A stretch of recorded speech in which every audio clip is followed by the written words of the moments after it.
만약에 하태경 의원까지 튀는 분위기가 만들어질 수 있다면은 박용진 의원까지 포함해가지고요. 그렇다면 이게 2021년의 트렌드입니다. 여권의 대선 주자 가운데 유일한 97세대인 박용진 의원의 지지율도 3위로 껑충 뛰어올랐습니다. 줄 세우는 정치, 낡은 대세론 이런 것들로 한국 정치를 책임질 수 없고요.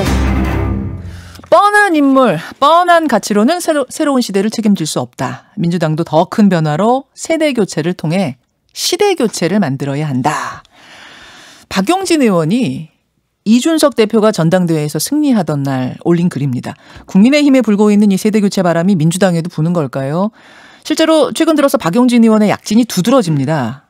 대선 여론조사에서 5%를 마의 벽이라고 그러거든요. 그 마의 벽을 넘었습니다.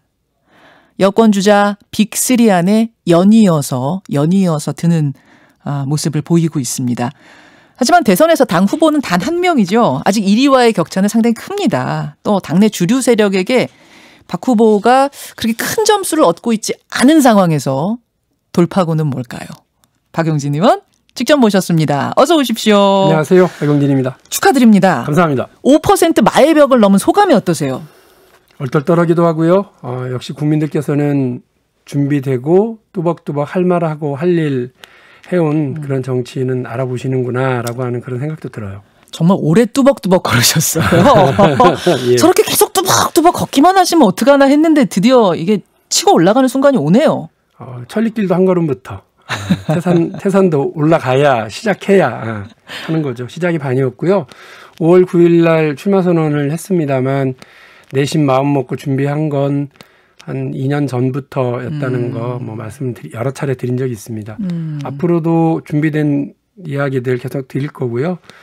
단순히 한 번에 눈속임 그리고 시선을 끌기 위한 이벤트 이런 것들이 아니고 오래 준비했던 정책, 대한민국의 미래를 위한 국민들의 삶의 변화를 위한 잘 준비된 정책들과 비전을 중심으로 말씀드리겠습니다. 뚜벅뚜벅 계속 열심히 걸어오셨는데 지금 와서 알아주시는 이 부분에는 요 포인트는 야당에서 불고 있는 이준석 바람의 영향도 있다고 보세요?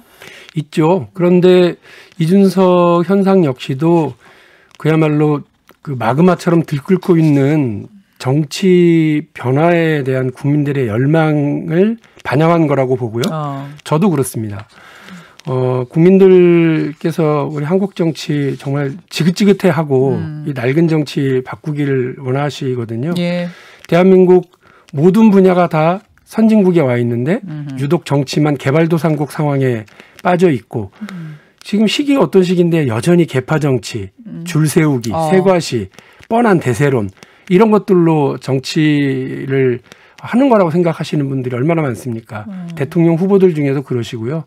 국민들이 그런 모습을 보면서 기가 막혀 하세요.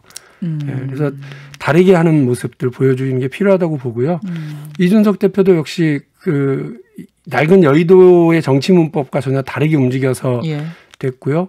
저도 사실 캠프라고는 합니다만 거기에는 뭐 큰 사무실이라든지 혹은 뭐 의전이라든지 줄 세우기라든지 이런 세 가지가 없고요. 오히려 박용진 캠프에는 정책 있고 줌이라고 하는 것을 활용하는 모임이 있고 그리고 자원봉사가 있고 독특한 세 가지가 있습니다. 뭐 사무실에 모여가지고 수백 명이 모이는 그런 캠프가 아니라 저희 캠프는 유격대 같아요. 그래서 각자 다 자기 일이 있어요. 그 캠프 있고. 분위기가 상당히 독특하고 또 젊은 층하고 소통하려고 굉장히 노력하고 계시는구나라는 걸 제가 언제 느꼈냐면 이제 이른바 이준석 현상, 이준석 바람 불기 전 일인데 제가 박용진 TV 유튜브 채널 하시잖아요. 그거 쭉 보다가 굉장히 놀라운 영상을 하나 발견했어요. 야, 이분이 이런 것까지 하시네. 잠깐 여러분 보시겠어요? 짧습니다. 유튜브와 레인보우로 보여드릴게요.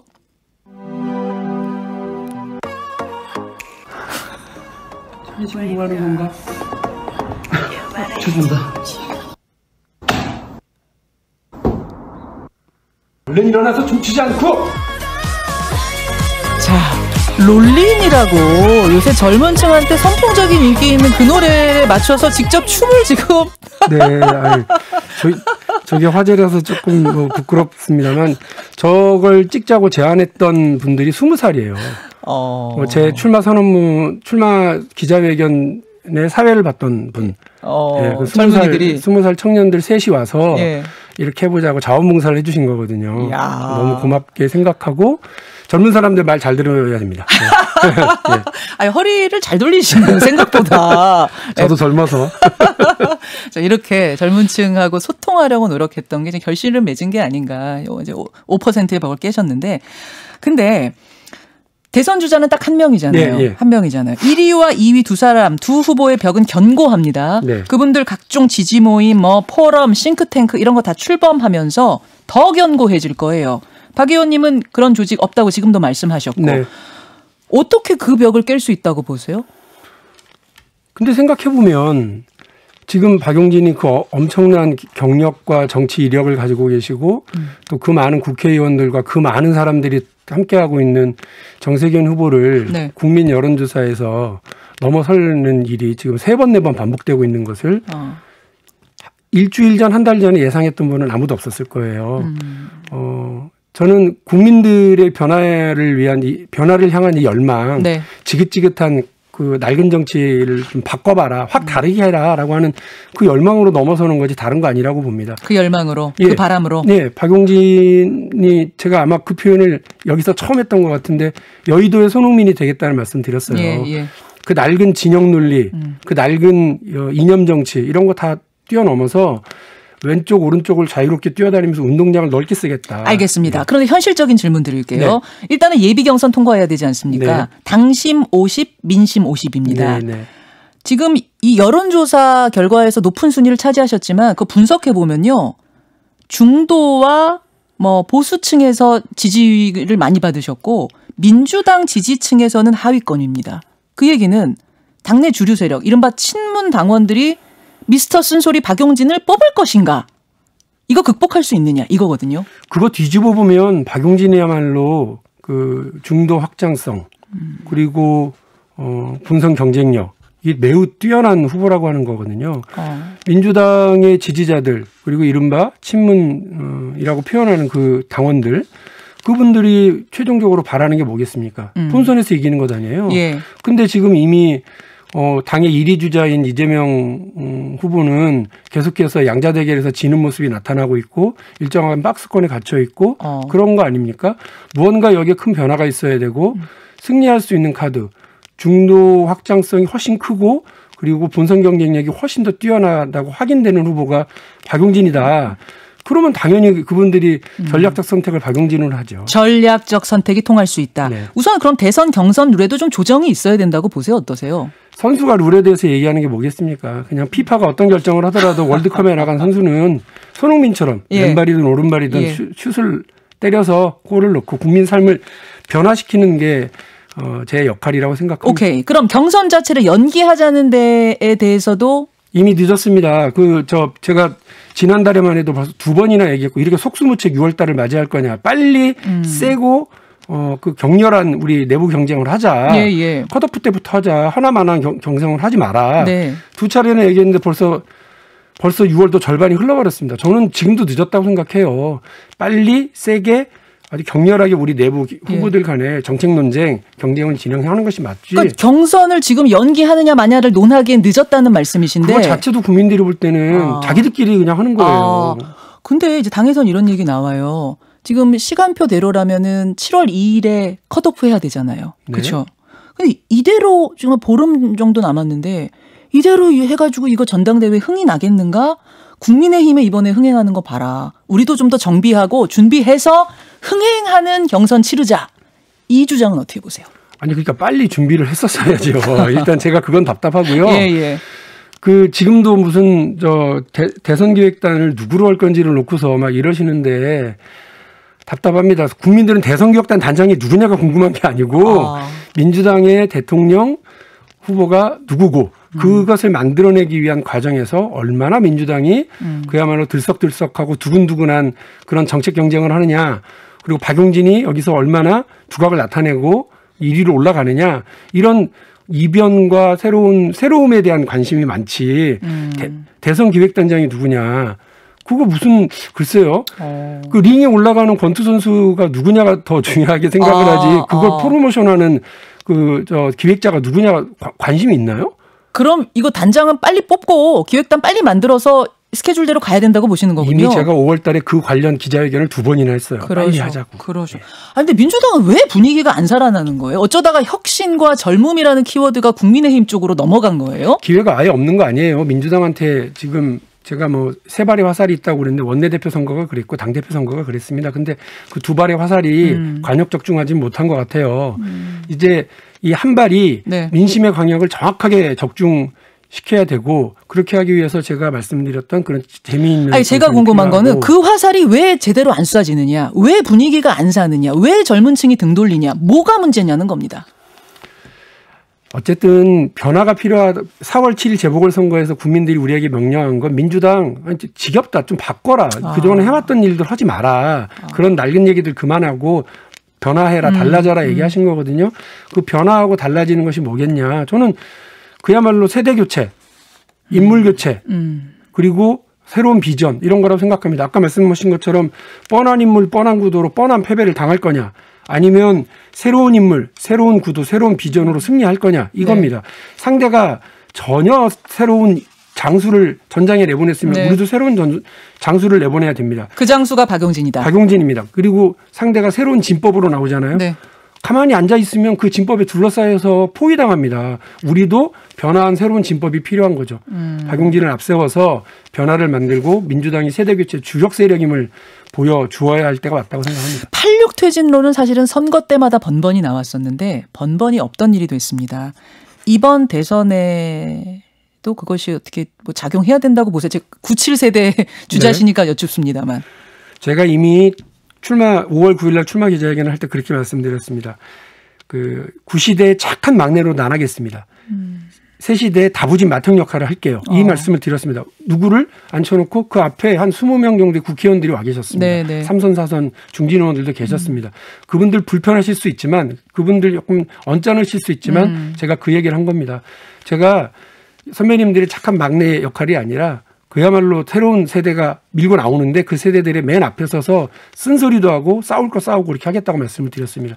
그런 용기 있는 젊은 정치인, 용기 있는 젊은 대통령이 새로운 시대를 열어가지 그냥 계파에 머리 숙이고 그리고 누군가 유력 정치인 배경을 활용하려고 그러고 국회의원들 줄 세우고 엄청나게 비싼 여의도 사무실 유지하고 화려한 진용을 갖추고 네. 이거 국민들께서는 하나도 관심 없어하는 일입니다. 어떤 정치인이 얼마나 용기 있게 시대가 얘기하는 이야기를 하고 또 그 해야 할 일을 감당하고 알겠습니다. 나가느냐가 중요하다고 봅니다. 최근에는 정책적인 면에 있어서도 박용진 의원은 거침없이 소신을 밝히고 계시는데요. 이재명 지사의 대표 정책이죠. 기본소득에 대해서도 비판하셨어요. 위험천만한 이야기다? 그러셨네요. 다들 말씀하시는 부분들이니까 간단하게만 말씀드리고 제 생각을 말씀을 드리면 예. 당장 월 8만 원 정도를 모두에게 나눠주는 방식으로 하면 50만 원이 50조가 들어간다. 그 50조는 증세 없이 지금의 세출 구조를 잘 조정해서 충분히 가능하다. 이렇게 얘기하셨어요. 예. 아니 이걸 믿는 국민들이 얼마나 있을까요? 그렇게 되면 558조라고 하는 정부 예산 중에 무려 50조 한 뭐 6분의 1 한 10분의 1 정도가 되는 네. 이런 규모를 아무렇지도 않게 이렇게 뭐 얘기를 하시는데 그러면 문재인 정부가 그 50조라고 하는 데를 뭔가 헛되게 잘못 쓰고 있다는 얘기인가요? 그럼 저는 이거 잘 동의가 안 되고요. 두 번째로 이 지속 가능성이 필요한 정책이어야 되는데 그렇지 않고 뭐 나중에 필요한 증세는 따로 하겠다고 하는 말씀은 저는 국민들에게 설득력이 좀 떨어진다고 생각을 합니다. 그 중요한 건 이게 보편적 성격을 유지하면서도 선별적으로 지급할 수 있는 하우상박형 기본소득 이렇게 실현 가능하게 차근차근히 국민들에게 필요한 분들에게 우선적으로 지급해 나가면서 뭐 전체 국민을 상대로 하는 하우상박형 기본소득이라고 하는 것이 제 머릿속에 있고 이 부분에 대해서는 차분히 말씀드리겠습니다. 예. 그냥 책에서 바로 튀어나온 그리고 그냥 그 학자들의 논리에서 곧장 가져오는 이런 방식으로 단순히 계산해서 100조 들어요. 200조 들어요. 무슨 소리 제대로 주려면 300조쯤 있어야지 이렇게 얘기하는 무책임한 논쟁은 저는 하지 않아야 된다고 생각합니다. 이재명 지사와 토론하고 싶다 그러셨죠? 네. 혹시 답 받으셨어요? 아니요.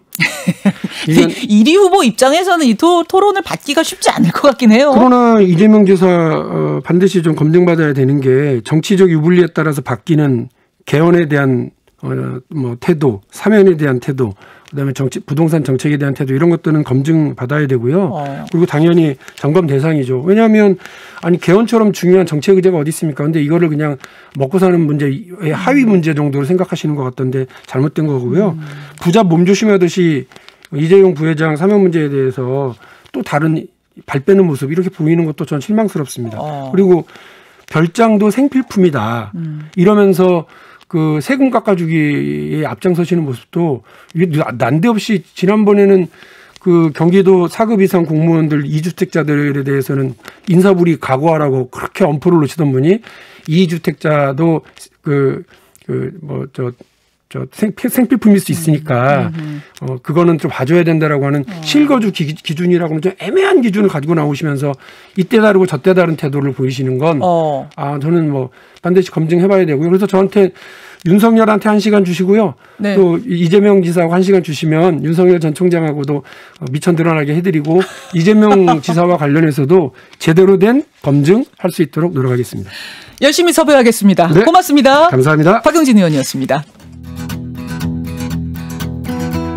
김현정의 뉴스쇼는 청취자 여러분의 참여로 이루어집니다. 트위터, 페이스북, 레인보우 게시판, 그리고 단문 50원, 장문 100원의 유료 문자 샵 1212, 우물정 1212 통해 참여하실 수 있습니다. 김현정의 뉴스쇼, 여러분과 함께 만듭니다.